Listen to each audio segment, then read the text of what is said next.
음악 인트로 안녕하십니까? 삶의 깊은 통찰과 울림을 나누는 시간입니다. 여러분에게 고향은 어떤 의미인가요? 나이가 들면 돌아가고 싶은 곳, 언젠가는 흙냄새 맡으며 편히 쉬고 싶은 마음의 안식처. 많은 분들이 가슴 한편에 그런 꿈을 품고 살아갑니다. 특히 먼 타국에서 수십 년의 세월을 보낸 분들이라면 그 마음은 더욱 간절할지 모릅니다. 오늘 이야기는 바로 그 꿈에 대한 어쩌면 우리 모두의 이야기일지도 모릅니다. 이 이야기가 여러분의 마음에 작은 울림을 준다면 구독과 좋아요로 저희의 여정에 동행해주세요. 여러분의 따뜻한 마음이 더 많은 분들께 의미 있는 이야기를 전하는 큰 힘이 됩니다. 자, 그럼 시작하겠습니다. 오늘 우리가 함께 나눌 이야기는 올해로 68이 되신 한 분의 편지로부터 시작됩니다. 미국 캘리포니아에서 아내분과 함께 무려 40년이라는 긴 세월을 보내고 마침내 모든 것을 정리하고 고국으로 돌아온 분의 이야기입니다. 하지만 그는 지금 매일같이 후회 속에 살고 있다고 말합니다. 조금 길더라도 그의 목소리에 귀 기울여 주시길 바랍니다. 안녕하세요.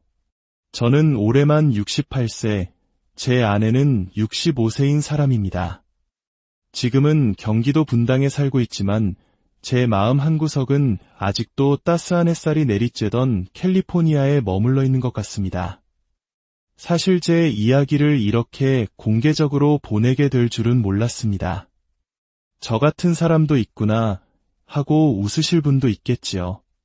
하지만 혹시라도 저처럼 오랜 미국 생활을 정리하고 고향으로 돌아갈 계획을 세우고 계신 분이 있다면 부디 제 이야기를 한번 들어주셨으면 합니다. 저는 지금 매일같이 후회하고 있습니다. 아침에 눈을 뜨면 가장 먼저 드는 생각은 내가 왜 미국을 떠나왔을까 하는 것입니다. 그때 조금만 더 신중했다면, 자식들과 조금만 더 대화했더라면, 조금만 더 그곳에 머물렀더라면 하는 생각들이 꼬리에 꼬리를 물고 이어집니다. 밤에 잠들기 전 창밖으로 보이는 한국의 밤하늘을 바라보다 보면 제가 평생을 살았던 캘리포니아의 그 파랗고 드넓은 하늘과 늘 온화했던 바람이 너무나도 선명하게 떠올라 가슴이 먹먹해집니다. 모든 것은 2022년 말에 시작되었습니다. 그 전까지만 해도 저는 미국을 떠날 일은 없을 거라고, 제 인생의 마지막은 이곳일 거라고 굳게 믿고 살았습니다. 40년 넘게 살았으니까요. 1980년대 중반, 30대 초반의 젊은 나이에 이민 가방 하나 달랑 들고 처음 미국 땅을 밟았던 그날이 아직도 눈에 선합니다. 대한민국이 한창 발전하던 시기였지만 더 큰 기회를 찾아 떠났던 우리 세대에게 미국은 기회의 땅이었습니다. 하지만 현실은 녹록지 않았습니다. 하루하루가 살얼음판을 걷는 것 같았죠. 영어는 서툴고 아는 사람 하나 없었습니다. 한 번은 대형마트에서 계산대 직원이 무언가를 묻는데 한마디도 알아들을 수가 없어서 뒤에 길게 늘어선 사람들의 눈치를 보며 진땀을 뺐던 기억이 납니다. 결국 손짓발짓으로 겨우 계산을 마치고 나왔을 때의 그 막막함은 지금도 잊을 수 없습니다. 그렇게 정말 죽기 살기로 일했습니다. 캘리포니아에 정착해 처음에는 작은 세탁소에서 일했고 나중에는 교회 지인의 소개로 청소일도 했습니다. 주말에는 이삿짐 센터에서 운전대를 잡으며 잠자는 시간까지 쪼개가며 돈을 벌었습니다. 아이 둘을 키우며 한 푼 두 푼 악착같이 모은 돈으로 1988년 드디어 꿈에 그리던 작은 집 한 채를 장만했습니다. 28만 달러. 그 집은 저희 부부에게 단순한 건물이 아니었습니다. 피땀 흘려번 돈을 저금통에 모으듯 쌓아 올린 우리의 땀과 시간, 그리고 청춘이 고스란히 담겨있는 삶의 결정체였습니다. 집 마당에는 키 작은 귤나무 한 그루가 있었습니다. 아들이 5살 때 그 나무에 매달려 놀다가 귤이 전부 땅에 떨어져 속상해했던 기억, 딸아이가 고등학교를 졸업하던 날 마당에서 친구들과 바비큐 파티를 열며 웃음꽃을 피웠던 기억, 추수감 사절마다 온 가족이 주방에 모여 칠면조가 오븐에서 익기를 기다리던 그 따뜻한 순간들. 그 집은 저의 30년 넘는 세월의 모든 기억을 품고 있는 곳이었습니다. 그런데 그렇게 사랑했던 집을 2022년 말에 팔았습니다. 가격은 90만 달러였습니다. 30년 넘게 살았는데도 어쩜 이렇게 집 상태가 좋냐며 부동산 중개인도 놀라더군요. 집을 내놓은 지 2주 만에 팔렸습니다. 그때만 해도 저는 가슴이 벅찼습니다. 28만 달러에 산 집이 90만 달러가 되었으니 이만하면 성공한 삶이 아닌가 싶었습니다. 수수료와 세금을 제하고 나니 82만 달러라는 큰 돈이 손에 들어왔습니다. 제 머릿속엔 오직 한 가지 생각뿐이었습니다. 그래, 이제 고생 끝났다. 이 돈이면 한국에 돌아가 아파트 한 채 사고 남은 돈으로 평생 넉넉하게 살 수 있겠다. 하지만 그 생각의 이면에는 사실 이제 외로움도 끝이다라는 더 큰 기대가 숨어 있었습니다. 어느 순간부터 제 마음속 가장 큰 자리를 차지한 것은 바로 지독한 외로움이었습니다. 제가 늘 자랑하던 캘리포니아는 정말 살기 좋은 곳입니다. 날씨는 완벽하고 공기는 맑고 넓은 마당이 있는 집에서 손주들이 뛰노는 모습은 세상 가장 큰 행복이었습니다. 하지만 그 웃음소리가 점점 뜸해지기 시작했습니다. 큰아들은 뉴욕 금융가에서 자리를 잡았고 딸은 매사추세츠에서 의사가 되었습니다. 처음에는 명절이나 휴가 때마다 꼭 찾아왔지만 손주들이 중학생, 고등학생이 되니 각자 캠프다, 친구들과의 약속이다 해서 할아버지 집을 찾는 발길이 뜸해졌습니다. 그러다 코로나 사태가 터졌습니다.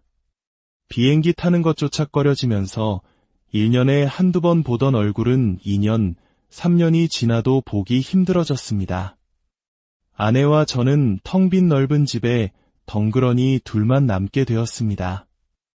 주말이면 소파에 나란히 앉아 넷플릭스로 한국 드라마를 보는 것이 유일한 낙이었습니다.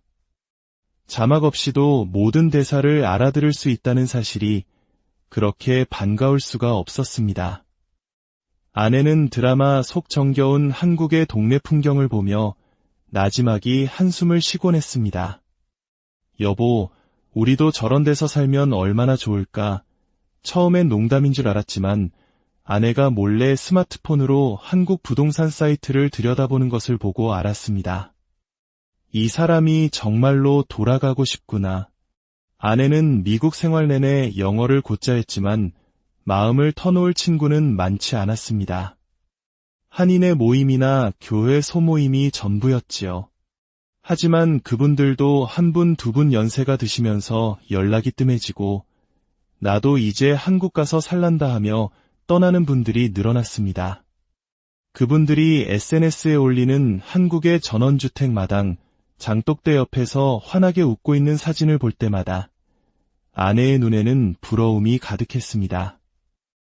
또 다른 현실적인 문제는 건강이었습니다. 저는 오래된 당뇨 환자였고 아내는 관절염이 심했습니다. 허리와 무릎이 좋지 않아 한 달에 8번은 물리치료를 받아야 했는데 갈 때마다 70달러씩, 한 달에 500달러가 훌쩍 넘는 돈이 병원비로 나갔습니다. 은퇴 후 고정 수입이 없는 저희에게 매달 나가는 병원비는 결코 적은 돈이 아니었습니다. 아내가 농담 반 진담 반으로 말했습니다. 한국 가면 병원비는 거의 공짜라던데, 물론 공짜가 아니라는 건 알았지만 그래도 미국보다는 훨씬 싸겠지 하는 생각에 제 마음도 조금씩 기울기 시작했습니다. 외로움, 고향에 대한 그리움, 그리고 건강에 대한 염려. 이 세 가지가 하나씩 쌓여 한국으로 돌아가자는 결심을 굳히게 만들었습니다. 마침 TV에서는 연일 한국 부동산 뉴스가 나왔습니다. 강남 집값이 천정부지로 솟고 지방 아파트도 호황이라는 소식이 들려왔습니다. 한국에 있는 친구에게 전화를 걸어 물었습니다. 요즘 한국 집값 괜찮냐? 친구는 대뜸 말했습니다. 지금 미국 집 팔고 들어오면 딱이야. 더 오르기 전에 빨리 와. 그 한마디에 제 마음은 완전히 굳어졌습니다. 그렇게 저희는 40년의 세월을 정리하기 시작했습니다. 가장 큰 문제는 집안에 산더미처럼 쌓인 짐들이었습니다. 언제 샀는지 기억도 나지 않는 사진첩, 아이들이 유치원 때 쓰던 알파벳 퍼즐, 아내가 20년 전 생일 선물로 받고 한 번도 쓰지 않은 그릇 세트까지. 어느 것 하나 쉽게 버릴 수가 없었습니다. 물건 하나를 상자에 담으며 지난 추억에 웃고 또 다른 물건을 보며 눈시울을 붉히기를 며칠 밤. 결국 꼭 필요한 물건만 컨테이너에 싣기로 했습니다. 운송비만 $8,000가 들었지만 그 돈이 전혀 아깝지 않았습니다. 우리의 추억만큼은 꼭 한국으로 가져가고 싶었습니다. 마지막 날 텅 빈 집 안을 둘러보았습니다. 마당의 귤나무는 그대로인데 벽에는 가족 사진을 걸었던 못 자국만 덩그러니 남아있었습니다. 저는 현관문을 나서기 전 손바닥으로 벽을 한번 쓰다듬었습니다. 40년 전 뱃속에 큰아들을 품고 이 집에 처음 들어서던 젊은 아내의 모습이 문득 떠올랐습니다. 아내는 옆에서 눈물을 꾹 참고 있었고 저는 애써 밝게 말했습니다. 여보, 우리 그래도 참 잘 살았다. 이제 고생 끝이야. 2023년 3월 초 저희는 LA 공항에 있었습니다. 비행기 수속 카운터 앞에서 아들이 저를 꼭 안아주며 말했습니다. 아빠, 몸 건강히 계세요. 한국 가서 좋은 집 사시고 너무 보고 싶으면 저희도 갈게요. 딸아이는 눈물이 그렁그렁했지만 애써 웃어 보였습니다. 하지만 손주들은 공항 의자에 앉아 태블릿만 만지작거릴 뿐 저희 쪽은 거의 쳐다보지도 않았습니다. 그 모습이 이상하게도 마음에 오래 남았습니다. 비행기에 올라 창문 너머로 점점 멀어지는 캘리포니아의 불빛을 보는데 마음 한편이 쿵하고 내려앉는 것 같았습니다. 그래도 한국에 가면 괜찮아질 거야. 저는 스스로를 다독였습니다. 인천공항에 내리자마자 사방에서 들려오는 정겨운 한국말, 익숙한 한글 간판들. 그때까지만 해도 역시 오길 잘했다는 생각뿐이었습니다. 저희는 일단 분당의 아파트를 알아볼 동안 머물 임시거처로 강남의 한 오피스텔을 월 200만 원에 빌렸습니다. 아침이면 아내와 함께 동네 시장에 가서 갓 담근 김치와 튀김을 사들고 오며 이게 바로 한국 사는 맛이구나 하고 행복해했습니다. 저는 지하철을 탈 때마다 경로우대로 요금이 찍히지 않는 것이 신기해서 괜히 2번, 3번씩 타보기도 했습니다. 아내는 그토록 먹고 싶었던 곱창, 감자탕, 김치찌개를 마음껏 먹을 수 있다며 아이처럼 좋아했습니다. 하지만 그 행복했던 시절은 딱 2달 남짓이었습니다. 본격적으로 집을 알아보면서부터 현실의 벽에 부딪히기 시작했습니다. 처음엔 교통 좋고 병원 많은 서울에 살고 싶었지만 강남의 30평대 아파트는 20억 원이 훌쩍 넘었습니다. 제가 캘리포니아 집을 팔아 손에 쥔 돈은 당시 환율로 11억 원 남짓. 그 돈으로는 서울의 괜찮은 아파트는커녕 변두리 아파트조차 구하기 어려웠습니다. 결국 저희는 분당으로 눈을 돌렸습니다. 30년 된 32평 아파트가 8억 원 정도였습니다. 미국 집의 절반도 안 되는 크기였지만 아내는 주위에 병원도 있고 깨끗하다며 만족스러워했습니다. 하지만 저는 속으로 답답했습니다. 1800 스퀘어피트, 마당까지 있던 넓은 집에 살다가 반토막도 안 되는 공간에 갇힌 기분이었습니다. 집을 사고 나니 끝이 아니었습니다. 매달 15만 원의 관리비, 겨울에는 20만 원이 넘는 난방비가 나왔습니다. 1년에 400만 원에 달하는 재산세에 종합부동산세라는 생소한 세금까지 내야 했습니다. 낡은 아파트라 도배도 새로 해야 했고 보일러와 방충망이 고장나 수리비로 수십만 원이 훅 나갔습니다. 기대했던 의료비도 마찬가지였습니다. 동네 내과에서 당뇨약을 타는 데는 5천 원도 안 나왔지만 아내가 관절염 때문에 MRI를 찍으니 비급여 항목이 잔뜩 붙어 70만 원이 넘게 나왔습니다. 미국에서 메디케어로 $200 정도면 해결됐을 일인데 오히려 돈이 더 든 셈입니다. 치과는 더 충격적이었습니다. 임플란트 하나에 150만 원. 이것도 치조골 상태가 안 좋으면 추가 비용이 든다고 했습니다. 가장 당황스러웠던 것은 응급실 경험입니다. 어느 날 밤 제가 갑자기 가슴에 쥐어짜는 듯한 통증을 느껴 119를 불러 응급실에 갔습니다. 그런데 응급실 대기실에서 무려 4시간을 기다려야 했습니다. 아픈 사람, 술에 취한 사람, 보호자들이 뒤엉켜 한숨 쉬는 그곳에서 저는 처음으로 깨달았습니다. 아, 한국은 아픈 사람이 이렇게 많구나. 그리고 노인은 어디서든 기다려야 하는구나. 생활은 또 어땠을까요? 미국에서는 어디든 차로 자유롭게 다녔지만 한국에서는 대중교통에 의지해야 했습니다. 낮에는 좋았지만 밤늦게 모임이라도 있어 집에 돌아올 때면 대중교통은 끊겨 있고 할증 붙은 택시비는 3만 원을 훌쩍 넘었습니다. 마트에서 장을 봐도 무거운 짐을 들고 버스나 지하철을 타는 일은 고역이었습니다. 무엇보다 저희 부부를 좌절시킨 것은 모든 것이 스마트폰으로 돌아가는 디지털 세상이었습니다. 은행, 병원 예약, 심지어 동네 김밥집 주문까지 앱으로 해야 했습니다. 그때마다 멀리 있는 딸에게 화상통화를 걸어 물어봐야 했고 매번 바뀌는 인증 방식에 머리가 지끈거렸습니다. 창구 직원에게 도움을 청하면 잠시만요 하고 와서 1분 만에 대충 처리해주고 가버렸습니다. 그때 느꼈습니다. 한국 사회는 노인을 기다려주지 않는구나. 고향에 돌아왔으니 친구들을 만나면 외롭지 않을 거라 생각했습니다. 하지만 동네 복지관에 나가봐도 40년 넘게 외국에서 살다 온 저희 부부는 그곳에서도 이방인이었습니다. 저희의 미묘하게 다른 억양, 대화 중간에 툭 튀어나오는 영어 단어의 사람들은 어디서 왔대? 하고 수군거렸습니다. 한 어르신은 대놓고 말했습니다. 미국에서 왔다면서 여길 왜 왔어? 미국은 살기 좋잖아. 캘리포니아의 온화한 날씨에 익숙해진 저희 몸은 한국의 덥고 습한 여름과 뼛속까지 시린 겨울을 견디기 힘들어했습니다. 미세먼지가 심한 날에는 아내가 하루 종일 기침을 하며 중얼거렸습니다.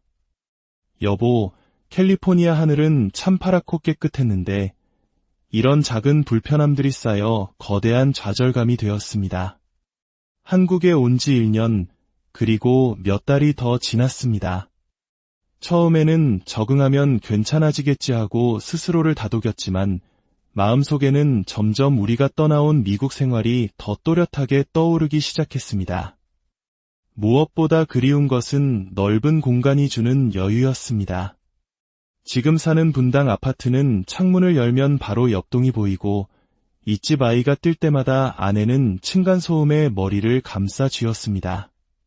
밤늦게 갑자기 커피 한 잔이 생각나도 미국에서처럼 자유롭게 차를 몰고 드라이브 스루에 갈 수 없는 답답함도 컸습니다. 그리고 이제 와 깨닫게 된 가장 큰 후회는 바로 자녀들과의 물리적 거리입니다. 아이들은 여전히 미국 동부에 있습니다. 미국에 살 때는 비행기로 몇 시간이면 달려갈 수 있었지만 이제는 태평양을 건너야 합니다. 혹시 아이들에게 혹은 우리에게 무슨 일이 생겼을 때 바로 곁에 있어줄 수 없다는 불안감이 늘 가슴을 짓누릅니다. 결국 가족은 자녀가 있는 곳이 진짜 우리 집이었던 게 아닐까 하는 생각이 듭니다. 아내와 저는 요즘도 밤이면 소파에 앉아 이런 이야기를 나눕니다. 여보, 그때 그냥 미국에 남았더라면 어땠을까? 그래도 손주들 얼굴은 더 자주 봤을 텐데 다시 돌아갈 수 있을까 매일같이 고민하지만 현실은 불가능에 가깝습니다.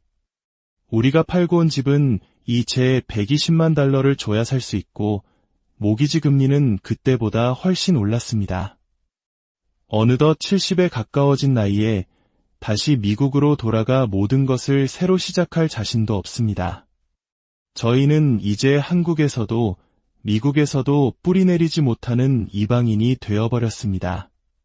그래서 이 사연을 꼭 전하고 싶었습니다.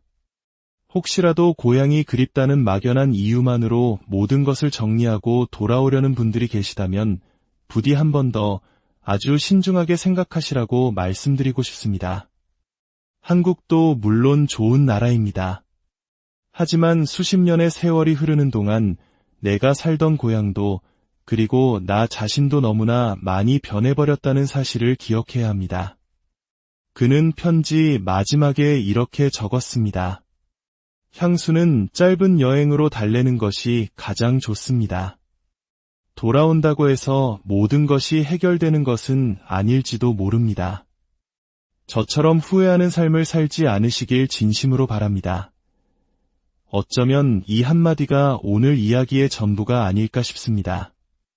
음악 아우스트로 오늘 이야기는 우리에게 집이란 그리고 고향이란 과연 어떤 의미인지 깊은 질문을 던져줍니다. 여러분의 생각은 어떠신가요? 오늘도 끝까지 함께